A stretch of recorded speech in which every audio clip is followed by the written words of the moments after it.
Welcome to Sports Broadcasting, and this is college football week 5 for the 2019-2020 season, and we have a few big games on the slate this week.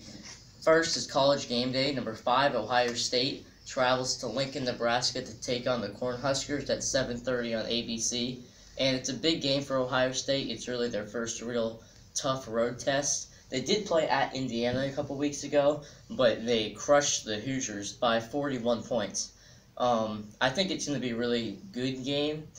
It's going to be really informational to see whether Ohio State is the real deal, and I think they are. I think Ohio State's going to trample over Nebraska in this game. Nebraska lost to Colorado in overtime at Colorado. They blew a 30-point lead in a crazy finish, and Colorado came back to win that game. That's their only loss. They struggled against South Alabama in Week 1 and struggled last week at Illinois, who is a really bad Big Ten team.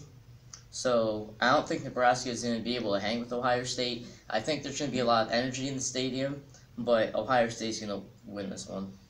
I think also it's going to be a good game, but Ohio State always has this one game, and that they lose, that they shouldn't lose, on the road to a Big Ten team. A few years ago it was Iowa. Last year, Purdue. But this year, they play at Nebraska and Northwestern, but this game is just not going to be the one. I think Ohio State will win by 15 plus, and Justin Fields is going to go for a big night.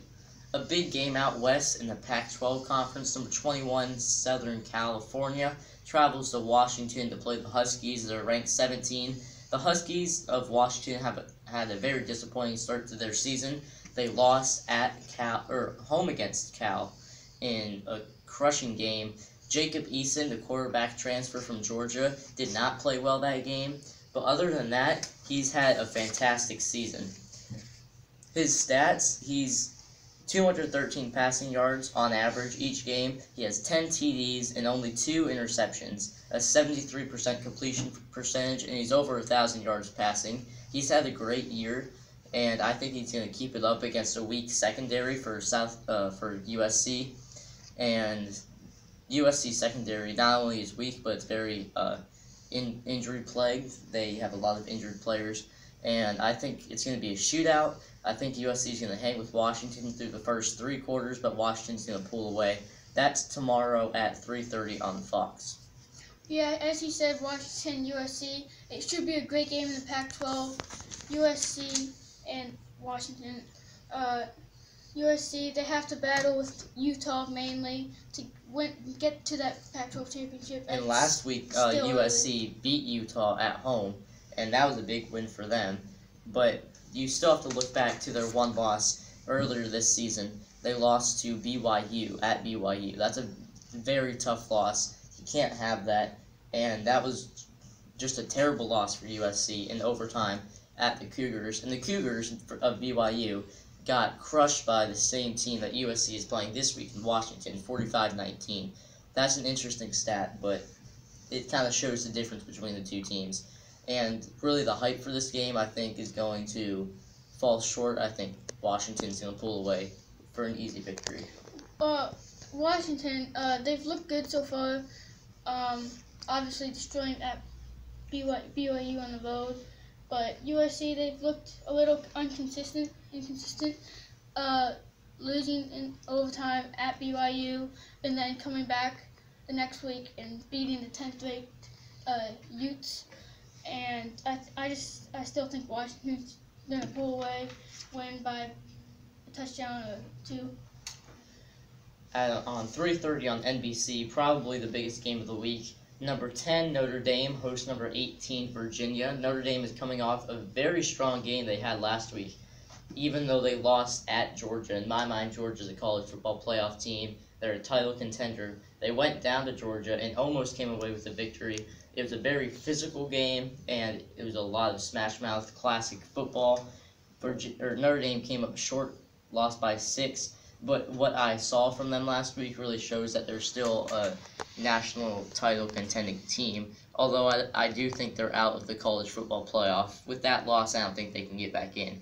But they host a pretty hot Virginia team They're 4-0, but last week they struggled at home against Old Dominion. They won 28-17, but they were trailing at halftime. Week 1, they won at Pittsburgh, 30-14, and they also won a couple weeks ago against Florida State on a goal line stand to win the game. They've had very high expectations, and they've lived up to that so far, but their wins have been ugly, and I think that's going to really show against Notre Dame, which is really an ugly football team. Their wins have been ugly too. They won at Louisville in a game that they could have gotten upset, and then they did beat New Mexico at home, and then they lost to Georgia, like I said earlier. This is going to be a good game. I think Notre Dame's going to pull it off, though.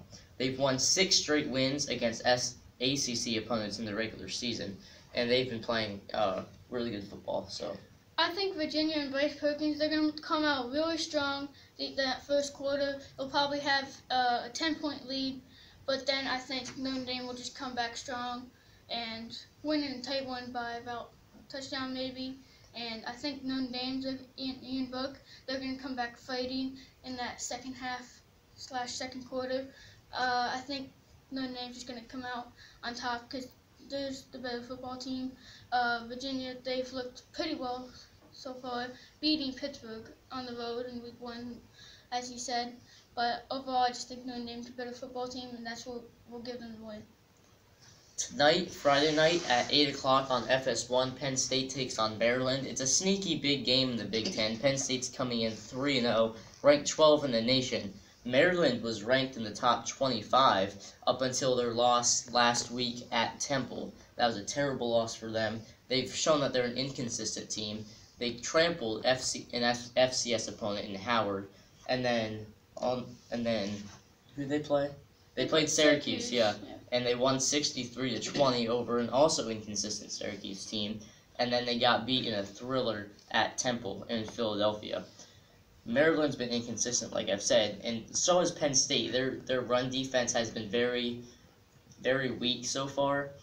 You saw that in the first half against Buffalo. They were down 10-7 at home, and that their run defense was very weak in that half. But luckily, they put it together at halftime to win that game against Buffalo. And last week against Pitt was a very close game. It was a very ugly game. 17-10 was the score. Penn State did come out on top at home, but Pitt gave them a real run for their money, and their defense played really well last week. I was really impressed with their defense, but their offense did not produce. They got a couple chunk plays and explosive plays, mainly Sean Clifford to KJ Hamler, but other than that, if they didn't get those plays, I think they probably would have lost. Pittsburgh really exploited the offense for Penn State, and I think Penn State's going to win, but I think it could possibly be an upset. Mike Locksley from Alabama, he's the new head coach at Maryland, and he has a really good offense with Josh Jackson at quarterback, the transfer from Virginia Tech, and Anthony McFarland is the running back. He's one of the most dynamic in the nation. And I think it's going to be a really tough atmosphere for Penn State. It's their first road game, and I think they're going to be trailing at halftime, but they're going to pull away for the victory. Yeah, last year Penn State had a tight game all the way until midway through the third, but they were, I believe, trailing against Illinois on the road in a week 4 game. This one week 5, but they played at an Illinois team. This year they're going at Maryland. Both of those teams are not up to Penn State's level, but on the road they're pretty tough teams, especially on a Friday night with the crowd getting excited. But I think Maryland, they're going to hang with them just like Illinois did, maybe a little bit longer, but I think this game will be decided by maybe a field goal or just 1 touchdown. But overall, I think Penn State's going to have a good day, but watch out for Maryland. I think they could get the upset. And that's really it for the big games this weekend. Heisman Watch, though, is something to watch. There's 5 players really in the running for it. Jalen Hurts, quarterback for Oklahoma, has put up fantastic numbers, and in most people's minds is leading the Heisman race. 880 yards, 9 TDs, and has the best QBR in the nation. He hasn't really played much competition, though. South Dakota, an FCS team. UCLA, basically an FCS team. And Houston at home. They play Texas Tech and that should be maybe the first tough challenge for Jalen Hurts, but I think he's in the front running. Another player to watch is Jonathan Taylor, running back for Wisconsin. He's had a great season. He's the mix of explosiveness and power that you need in a running back. 58 rushes, 440 yards, and 7 TDs. That's about 7 or 8 yards on average. That is fantastic, and I think he could maybe be the first running back in a while to win Heisman. And Jonathan Taylor had a big week last week. But I'll get on to Trevor Lawrence, the Clemson QB. Last year beat Tua in the national championship, 44-16. But this year he looked pretty good so far. I think Clemson will keep going throughout the rest of the schedule, as they do have a semi-tough test at North Carolina, who started off hot, but now cooled down a little bit. After that loss to Appalachian State, that was really a killer. Appalachian State blocked a field goal to win the game last week at North Carolina, and that was a big win for them. Another player is Tua Tagovailoa for Alabama. He won the Heisman, he was second in the Heisman last year behind Kyler Murray. He's had 1,300 yards, which is a crazy number through 4 games. Leads the country in that stat. 17 TDs. They play Ole Miss this week. Should be another rout. Ole Miss is a very weak SEC team, but it's still an SEC team, still a good team. Watch out for Tua Tagovailoa. And finally, Justin Fields for Ohio State. Like we said earlier, they play at Nebraska. Watch for him to have a big game.